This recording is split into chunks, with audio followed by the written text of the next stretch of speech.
Shoutout mga viewers, welcome back. Magluluto tayo ngayon ng viewers.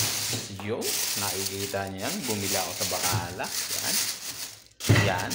Tsaka may sitaw, may talong, may kamatis, may okra. Alam na dis.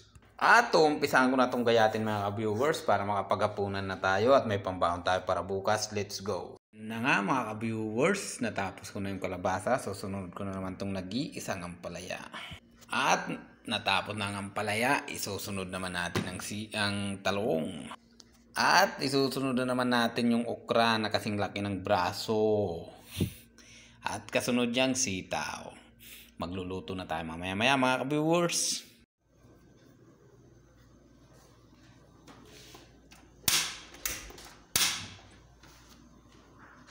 Okay, let's go mga viewers. Ayan na nga. Mag-uumpisa na tayo. Sama-sama lang yan sila lahat. Oh, diba?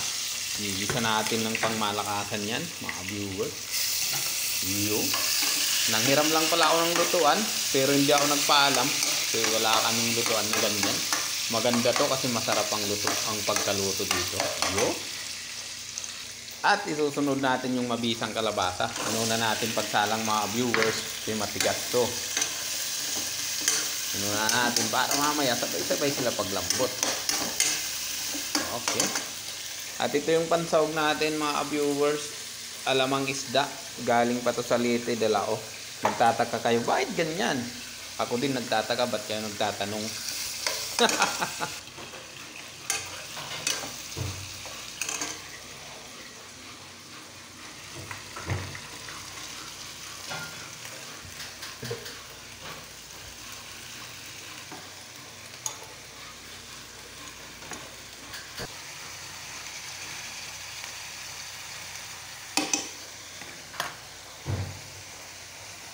At ayan na nga mga viewers, nilagyan ko na ng mga gayuma.